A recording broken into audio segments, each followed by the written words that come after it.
The NBA has a few new networks to broadcast on, but are they falling into the same old scheduling traps? The Celtics ownership change gets messy. Will the Lakers shift in leadership go smoother? Plus, our tournament of moves continues with killer crossovers and devastating drop steps. That's all today on Locked On NBA.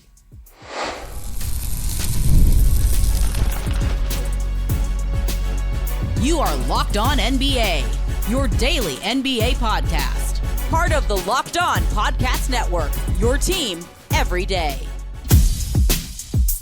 Welcome to Locked On NBA. Thanks so much for making us your first listen of the day. We are free. We are available wherever you get your podcast, part of the Locked On Podcast Network, your team every day. Today's episode is brought to you by FanDuel. Football season is around the corner. Visit the FanDuel app today and start planning your future bets now. I'm Doug Branson, host of Locked On Hornets and your Shot Clock Sherpa, guiding you through the NBA's biggest stories every day with the help of Locked On's local experts. And I have two of the best with me, as always, from the Locked On Nuggets podcast. He's a senior NBA writer for the Action Network. It's Matt Moore. Matt? I've reached that point in my life. I'm the oldest of the three of us, and I've reached that point in my life where I've started to become supplement guy, where yesterday I went to the farmer's market and I got reishi mushroom extract as well as cordyceps. I'm taking magnesium and like all these types of things. If you're wondering what this experience is like, it's not as fun as like when you're in your 20s and it's like, what are you into? And it's like drinking heavily. This is not nearly as fun. Cordyceps. Well, Matt may have the last laugh. He may be the last of us. From the Locked On Bulls podcast, he's also a Bears and Bulls creator for Bleacher Report. It's Hayes. Hayes. It's funny Matt said that because I just posted on Twitter probably over the weekend. My new morning shot is a liquid multivitamin, lion's mane extract, and ginseng. So I'm right there with you, Matt. I'm right there. I looked at the lion's mane yesterday. I looked at it long and hard, Hayes. You have to tell me how it goes. My only supplement is twice microwaved coffee. It also saves you money. All right, the NBA drip of the schedule continues, speaking of coffee, and we now have a full look at NBA and the ESPN and NBC's coverage of opening week. NBC's opening night will feature the Rockets and the Thunder, followed by the Lakers and the Warriors. ESPN picks up the next two nights with Cavs-Knicks, Spurs-Mavs, a finals rematch between the Thunder and the Pacers, and Warriors-Nuggets. Matt, your thoughts on the opening slate? Did we need a finals rematch without Tyrese Haliburton? Yeah, I'm kind of got mixed feelings. I'm not thrilled with the opening schedule so far. We'll see how the rest of it comes out. To be honest with you, I always like the league pass slate on Wednesday. That's my favorite, is when we get to be the sickos watching, Kings Blazers on Wednesday or whatever. Having having all four teams on the opening night be West teams is a little weird. And then I'm glad we get Cavs Knicks as kind of a table setter for, hey, this is the best teams in the conference, get set for this competition throughout the year. I complained yesterday on the show about why we have the Mavericks on so much. And I get the number one pick always gets the showcase game on Wednesday. Like, they always get that showcase game on Wednesday in one of the ESPN slots. So I understand, Spurs Mavericks has rivalry history, all these types of things, but I'm not really excited for the matchup. Could be fun, I guess, with Wemby versus Anthony Davis. And then, Thunder Pacers. It's hilarious to me that they didn't put the Pacers on at all last year on national television, like hardly at all, after they made the conference finals. And now they're like, see? And it's like, there's no Haliburton. Now we don't want it. So yeah, I'm not crazy about the schedule slate that we've seen so far. It makes me think, is it something contractual where they have to put on a finals matchup within the first week of the season on national TV? Because it always happens. No, because they've done the first one on Christmas before. When it was Cavs Warriors, they were always doing that one. I think the idea is that's true. I think the idea is for Wednesday, for Thursday rather, it was very much, hey, we're gonna have the defending champions, right? We need to showcase the defending champions, and I think it's hard to kind of figure out who OKC should go up against. One of the things I'm gonna be really keen on to watching the schedule tomorrow, and I'm sure we'll talk more about it on tomorrow's show before the schedule release, is going to be the rivalry week games, because they've tried to do Nuggets Sixers and Embiid just never plays. He's just never available. He's always hurt. So I'm kind of wondering if Nuggets Thunder is going to be on that one, because I would have thought Thursday should be Nuggets Thunder as kind of like the rematch of the best Western Conference playoff series last year. That's a good point. I like the slate. I think it's a solid slate. I love the Rockets Thunder. Come on now, you know me as I'm all in on the Rockets. So seeing the Rockets Thunder opening night, I like that matchup a lot. And then the Spurs Mavs. I get it. Like I know that not everybody's as in on the Mavs. I understand that, but just for the spectacle, Wemby and Cooper Flag on the court together opening weekend, I like that a lot as well.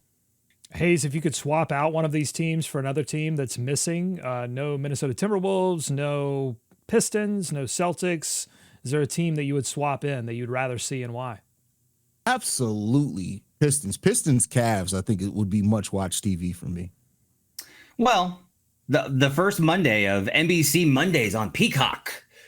Interesting question. We've always derided the NBA TV games as being national games, but not really national games. Yeah. Are Peacock games national TV games? That's like I think you don't think so? I think they are. No, national television. The whole idea is it's broadcast to the most people possible, and that's television. That's broadcast television. Those are national TV games and ESPN. You throw that in there because a lot of people have ESPN. It's broadcast television and ESPN. Well, because it's pervasive. Yes. Yeah. But on that Monday slate, it is Cavs, Pistons, and then Nuggets, Wolves. I like that slate way better than these matchups, I think, in week one. So I'm excited for that Monday night slate for the first NBC Peacock set of action. I'm just imagining so many people walking into their local bar and saying, can you it's on Peacock. Put Peacock on the TV. It's going to be such difficult. A terrible name for an app. All right. As I mentioned, Matt, let's get to you. What team would you swap in if you had a choice here on the just like first two nights? Who do you want to see first? I think the problem is there's a team that we're going to look back on and be like, why wasn't this team on? And it's because nobody thought they were going to be that good, and they were good because everyone in the East is terrible. So it's like I'm caping for the East a little bit here. I just kind of want to see some of these up and coming teams. How about Orlando? Orlando's supposed to be like an actual threat. No, but I will just be honest with you, Doug. The answer is it's obvious. It's the Wizards. Why aren't the Wizards on team? Oh my God. I want to see Wolves Nuggets. Honestly, like I don't think that game. I haven't seen that game scheduled at all. I'd love to see that matchup. Hey, shake your tail feathers on over to Monday. It's Nuggets Wolves. Oh, okay, there you go. All right, I missed it. Is it on Peacock? Yeah, see, it is on Peacock. I missed it. All right, let's move on to the Celtics. As noted yesterday by Matt, Wyc Grousbeck, the longtime governor of the Celtics, who we thought would be staying on for a few years through the transition to a new ownership group led by Bill Chisholm, apparently will not be. The sale of the team is expected to be finalized soon, and Chisholm will be the new governor. Got all that? Here's the reaction from Locked On Celtics. The arrangement that was supposedly in place was always just a little weird to me anyway. For sure, yes. That a guy would come in and pay $6 to $7 billion because half the team is valued at $6 billion, and then when he closes the deal for the rest of the team, is going to be valued at $7.5 billion. Yeah. So that's a lot of money. Whoever is paying the money, which is another thing I want to get to, but it's a lot of money for a guy to come in and be like, yeah, the guy who was running it before you can still be the face of the franchise, even though I'm the guy that did all the work and was doing the interviews and being like, hey, look at me, I'm the new Celtics owner. I don't expect rich people like that who generally have egos, who generally want the credit, to be like, I'm going to fade into the background and let Wyc Grousbeck take all of the credit for whatever is happening here. Hayes, this isn't the first time we've seen something like this happen. Mark Cuban thought he would be heading up some basketball decision-making in Dallas before the NBA told him, I think the NBA told him he essentially couldn't, or the new ownership group told him he could not. So not the first time we're seeing this happening. Does this matter? Is it interesting to you at any level? Yeah, I mean, of course it's interesting. I think how a franchise ran, the in and outs, and it is something like, I don't know if that's just me being a basketball nerd or whatever, but it definitely is something that interests me. The Celtics are a team that's already in a transition period as is. So I think everything going on with that franchise, you kind of want the most stability rather than have somebody that's going to run it for a certain amount of time, then move off of it. I think stability is really important in franchises. Now, I know Brad Stevens still going to be there. They're still going to have Joe Mazzulla there. So a lot of the framework that helped create the environment and the culture that the Celtics currently have is still going to stay on. But like if I'm buying a team, I want my voice heard and to be the loudest voice in the room right away, especially with how much these teams are selling for. I think the bigger thing here is to kind of, I think fans don't really care about the internal politics. I think fans just want to know, like, what's going to be the impact on the league and play and teams. I would say be prepared for this not being awesome. And the reason I say that is, like, maybe he's going to be an even better owner than the Celtics were under Grousbeck, where they were a contender pretty much every single year. Think about how many times they made the conference finals since Tatum was drafted. I am of the opinion that if you have a good thing with ownership or coaching, don't change it.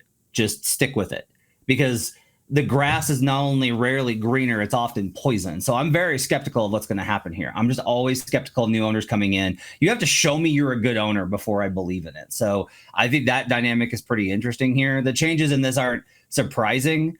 I think so much of this, the way that these things are being presented up front with Cuban, and we'll talk about Genie, Bus, is just like, it's just saving face for the billionaires. It's like, well, no, you're not really losing. No, they're still going to be in charge. And then later it's like, no, they're not in charge. And we've seen that now twice, and I'm expecting a third time with the Bus family. So yeah, if you don't own the team, you don't get to control things. That's the end of it. You have to own the majority stake. And reports were that the Jeannie Buss has it within the contract of the deal that she would stay on as governor in some respect, but you don't think that's going to hold ultimately. We heard the same thing about Grousbeck, and we heard the same thing about Cuban, and it just didn't happen. So no, like, I just think eventually the new ownership is going to exert its control by having the majority stake and probably having a coalition of people with the minority ownerships behind them to be able to move and change things. Locked On Celtics later on in their episode said you have to feel bad for Bill Chisholm a little bit, because he's coming into this situation where the Celtics are forced to cut a bunch of salary, and he's going to have to sort of take the blame for that when essentially he's coming in to this situation. Matt, do you feel bad for Bill Chisholm at all? No, I do not feel. I don't feel bad for the billionaire. No, I do not. He'll be fine. He's still got Jason Tatum. He's got Jaylen Brown. He's got billions of dollars. He'll be okay. I don't. A lot of this is like this is why the new CBA frustrates me the most. Of all the things that bother me about it, this part where it's like the owners are like, oh, man, I really wish I could spend more. Darn it. That part is just like, it irritates me. If you're like, yeah, but Chisholm wasn't part of the group that built the CBA. And I'm kind of like, yeah, but they all have the same mindset. And he's been circling for years. So no, I do not feel bad for Chisholm. Hey, should we feel bad for the billionaire? No, they're billionaires. You don't feel bad for billionaires. Like, I don't mean to sound cold-hearted with it, but no, I don't feel bad for billionaires. Maybe that's my petty side. I just don't. No, I don't. All right, coming up on Locked On NBA, we continue our tournament of moves. It's the first round. We are trying to decide, with your help, voting on YouTube, what is the greatest signature move in NBA history. We'll have more of those matchups ahead on Locked On NBA. Today's episode of Locked On NBA is brought to you by FanDuel. August 26th is officially FanDuel Futures Day, a brand new holiday for football fans who live for bold predictions and preseason hunches. For just 24 hours, FanDuel is giving you deals on NFL season predictions, so whether you're calling your MVP, eyeing a long-shot division winner, or you're ready to crown your Super Bowl champion before Week 1 even kicks off, this is your moment. So take a flyer on the MVP race. I'll be taking my flyer on Jaden Daniels because he's my fantasy quarterback and I want to just manifest greatness. So that'll be my flyer, Jaden Daniels for MVP. Visit the FanDuel app today and start planning your future bets now, because Futures Day is one day and one day only. FanDuel, play your game. More Locked On NBA ahead. Thanks for making Locked On NBA your first listen every day. We move on to our tournament of moves, continuing to break down these first round matchups, decide the winners as we get through this tournament to decide the greatest signature move in NBA history. And we go to the 3 seed versus 14 seed matchups. Our first one, Dirk Nowitzki and that famous one-legged shot versus Nikola Jokic's Sombor shuffle. Matt, you're very familiar with the Sombor shuffle, having watched it over the past few years. We've got a matchup here of two European bigs who do some interesting things to create separation on their shot. The YouTube vote gives it to Dirk, 75 to 25%. But Matt and Hayes also have a vote. Matt, we'll start with you. Break down this matchup and tell us who you think should win. Sombor shuffle coin by DNVR here in Denver. Adam Mares, who's kind of the Jokic whisperer of the NBA, understands his game, I think, the best. I think I should have objected more when we did the seedings. I should have tried to buck up against you a little bit more here. Jokic hit multiple Sombor shuffles on Anthony Davis, supposed top 75 player of all time. Snicker. In the conference finals with this shot. That's a pretty iconic move. Now, the fact is that Jokic isn't going to have another one on here. I should have probably lobbied for his no-look whip pass to the corner to be on here as well, so a pass would be on for the greatest passing big man of all time. I do think that this was a nasty matchup for Jokic to get saddled here because that shot is unblockable. He's so big, but he's able to just slide off of you. It's not he doesn't bump you. He like slides off of you and then moves backwards into that fadeaway. But the Dirk it's so iconic, and it had that 2011 run, and he did win an MVP, and he was just a scoring machine. And nowadays Dirk would be even better with how they space the floor. So I will go ahead and back the public here with the Dirk one-legged shot because I do think it is more iconic, and that matters the most to me. But this was a nasty matchup putting the Sombor shuffle against it.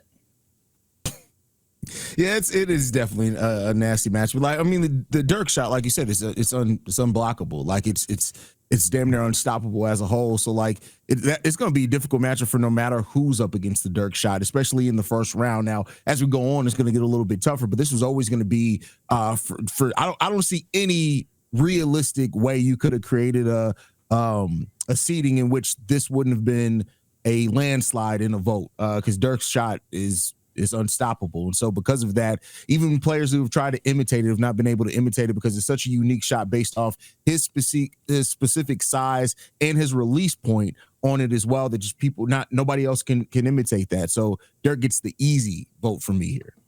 All right, Dirk sweeps it. And you know what? I don't like everyone beating up on the seeding here. Look, if Jokic can't win against this matchup, then he wasn't going to win the tournament. So what does it matter if he goes down in the first round, the second round, or whatever? He couldn't win this matchup. He would have eventually lost to something. Maybe. But how far you go matters. That helps with recruiting for later, Doug. Okay, that's the important thing. Interesting on the Dirk one-legged shot. I really tried to dig and find anything that mentioned a name for this move, and I couldn't find it. If you're listening now or watching now, hit up the YouTube comments and let me know. But I could not find a name for this thing. They needed an Adam Mares in Dallas during that run. This is such a branding fail. It was such an amazing move that helped the Dallas Mavericks win a championship, and the thing didn't have a name. It's crazy to me. Dirk in an interview did say he created this because he wanted a go-to move that didn't take a lot of his energy, which I find to just be so European, it hurts. Like, I need a go-to move. I need to kill somebody with something, but I don't want to work too hard. Just being able to like rise back and fire, man. It was so casual the way he nailed it. I did look up what one-legged unstoppable shot is in German, but it is unspeakable in English. So we're going to go ahead and stay away from that. Okay, great. The next matchup between a 3 seed and a 14 seed is Magic's baby hook versus Larry Bird's bump, turn, and fade. So this is the fader that Bird would typically hit just right outside of the post where he would bump, turn, and then fade. We've got a huge upset in the YouTube vote. Larry Bird, the 14 seed, the bump, turn, fade, wins 62-38 over Magic's baby hook. And Magic didn't employ this shot a ton, but he did in some iconic moments. And so maybe that is what he's getting punished for here. But Hayes, what do you think about Larry Bird getting the upset here, 62-38 with the bump, turn, fade?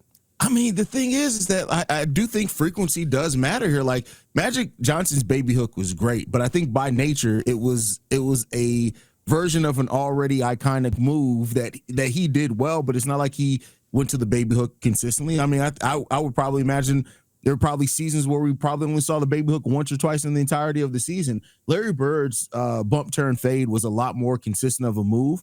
And so I can understand. I think there's more. If you have to go, keep in mind, there's probably a lot of Gen Zers that are even going and Googling this. There's probably a lot more highlights of Larry Bird doing it than Magic Johnson. So I'm still gonna vote the baby hook because I think Magic Johnson and how he got things off, playing point guard with his size, his unique ability. But I can't knock anybody who voted for Larry Bird here at all. I'm sure volume wise, there are a lot more pictures of Bird hitting the bump turn fade. But in terms of just I think that replay of Magic hitting the baby hook has been seen by more people than a Bird bump turn fade. But we have an interesting situation here. We've got a YouTube vote in favor of Bird. We've got Hayes going with the baby hook from Magic. That leaves it, the tiebreaker, to Matt Moore. Matt, who are you advancing in this tournament? Magic's baby hook or Bird's bump turn fade? You know what Sombor Shuffle would have beat? Both of these. These are both okay. bad options. I'm gonna back the bump turn fade. Look, that moment, if we're talking about iconic shots, if we're gonna go back, if we were ranking the best shots in NBA history, which Tyrese Haliburton now has like 4 of them in the top 25, this one is in the top 5 for sure. But when you say like Magic didn't go to it a lot, it was like once. It was the 87 game 4. And that's awesome. Moment. And that's great. It was somebody else's shot. And if you pay attention, one of the fun things is Kareem is right there in the sequence where Magic could have just dumped it off to him and he dunks it. And he does, and he takes Kareem's shot. So like it's not his. He took it from a teammate and he didn't use it really again all that consistently versus Bird's, which was a brutal shot to try and contest, and proof of the fact that for a long stretch of time, Bird was the best shooter in the NBA. Even after he retired, I think that held for a long time. So I will go with the Larry Bird bump turn fade in an upset. But see, with Magic's baby hook only, scarcity sometimes can be a sign of great. Like the Wu-Tang Clan, when they made like one album, they made just like the one album that you could only get in its physical form. Maybe it's sort of like that. I do like the bump turn fade. I think I punished it in the seeding because of the branding. Like it also didn't have a name. I think you really have to kind of dig to find highlight packages of it. But I agree with you. I think it's a move that aged with Bird. He was able to use it even when he got older and had back problems. He was still able to hit it. He could use it, I feel like, to shoot, draw fouls, and pass, unlike some of the other fadeaways that we have on this list that were really mainly to score ISO for the individual. Bird could use it in a variety of ways. So I'm not disagreeing with either Matt or the YouTube vote here. Hayes, as the resident hip hop expert here, given your work experience, check me on this. This would be like if the Wu-Tang Clan put out an album with all of Illmatic's beats and called it Woo-Matic. I love that. I love that. That's accurate. That's accurate. Okay, so this is the biggest upset we have, Larry Bird over Magic Johnson. And yes, I paired them together because I wanted Magic to go up against Larry Bird one more time, and I wanted to make sure that it happened. Yes, that's what I did. Punish the seeder, that's fine. Or you could just argue the matchups. That would be great too. You can do that on our YouTube channel on the post.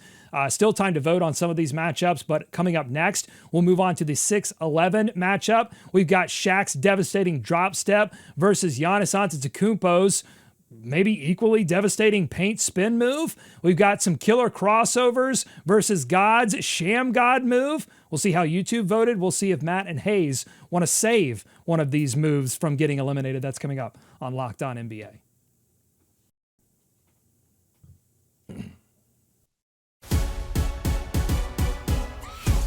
Thanks again for making Locked On NBA your first listen every day. It's time to move to the 6 versus 11 matchups in our tournament. We've got Shaquille O'Neal's drop step into his self-coined Black Tornado move that just absolutely destroyed so many players, putting them in to the first row of the baseline stands. And then Giannis Antetokounmpo, his paint spin move that he really, I most associated with transition, but he also could execute it in the half court as well. YouTube, we got a vote here from the fans. Shaquille O'Neal, 77% to 23% over Giannis's paint spin. Matt, we'll start with you. Set this matchup up for us, and then let us know who you would like to move on. As Doug mentioned, he created drama with these matchups. And I do like this because I think Giannis is the most unstoppable, most dominant physically player since Shaq. So I do kind of like this, but it's got to be the drop step, man. Like Shaq's ability to hit you one time, basically rip an earthquake through your body and then turn. And the way that he would rise up and dunk and pull back on it, like it was he was ripping rims off the hinges. And that is just way more unstoppable. Giannis in transition with that spin move and his touch with both the dunk and honestly his finger roll off the glass. Amazing, incredible. Both of these would have beaten the other matchups, by the way, in the baby hook versus the bump turn fade. But I do think that in general, I will go with Shaq here. It's one of the most dominant moves that we've ever seen.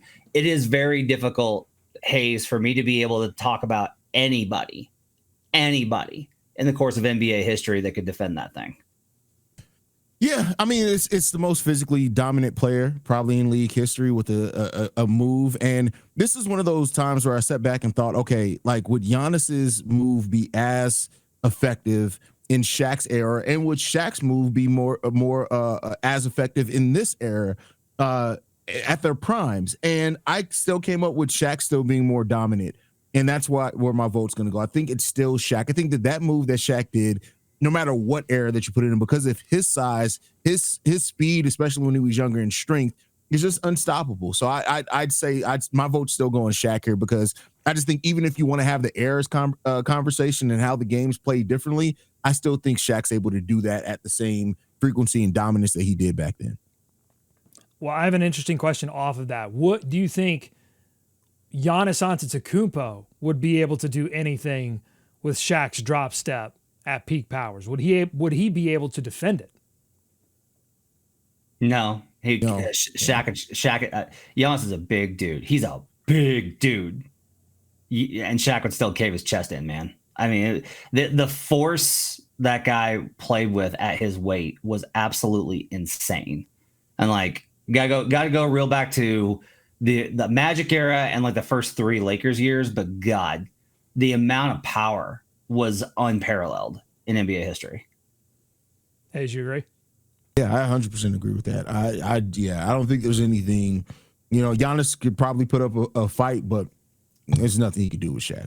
It would also be really funny to watch Shaq try and guard the spin move and just be like, there he goes. Okay.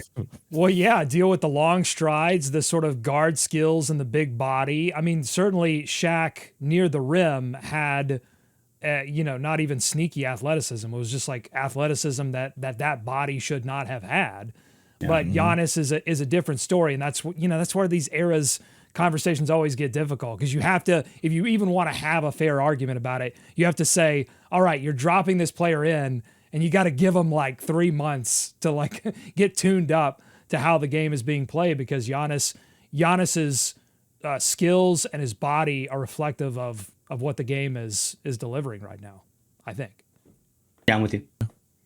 All right, let's move on to some crossovers. We've got Allen Iverson's killer crossover, the 6th seed, versus God's Sham God maneuver. The one hand pulls it one way, pulls it back, crossover maneuver. That's, I think it's named after Sham God, obviously, but I think Russell Westbrook might have, and Kyrie Irving probably maybe iconically used it even more than Sham God. YouTube voted Iverson 73% over God's Sham God with 27%. Hayes, are you willing to go and save God's Sham God from being eliminated?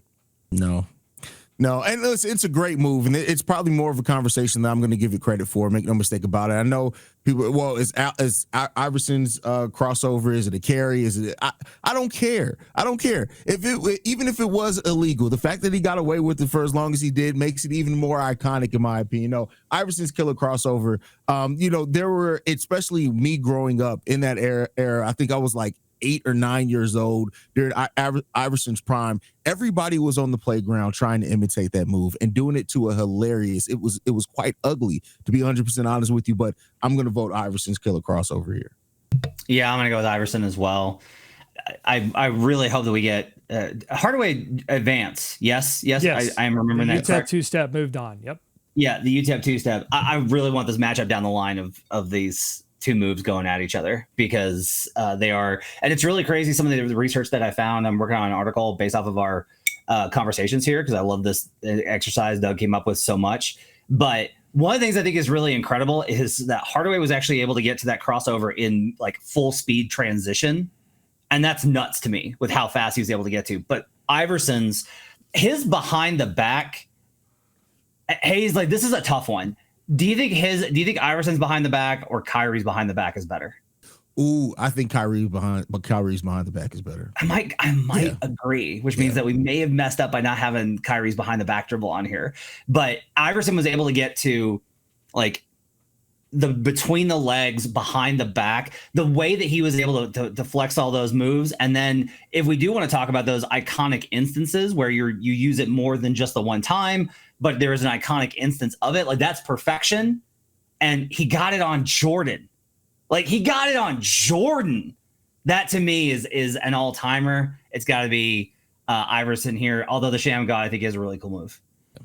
I love that move that he hit on Jordan because you can hear Phil Jackson commanding Michael Jordan to D up on him, and then Iverson sets him up to just see if he'll bite on it, and he does just a little bit, and then he hits him again once MJ set his feet. It was amazing.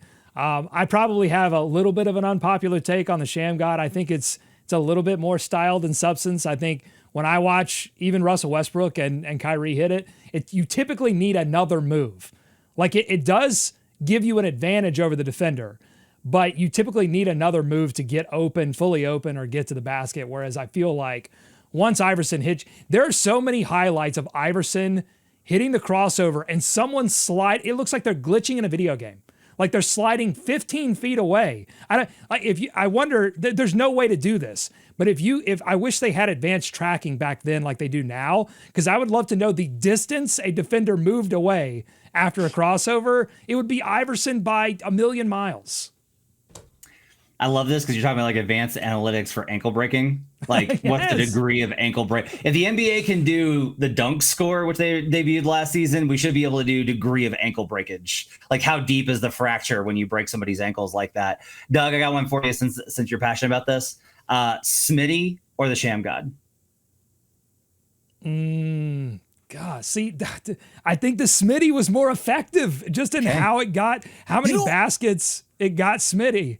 Yeah, go ahead, Hayes. You know how we may have to do this next year? We should separate the brackets and do a crossover bracket, a shot bracket, a pass bracket, and then that way it's kind of more even throughout the vote till we get to the final. Yeah, but that way we won't have Rockets fans sending Doug death threats. I don't know.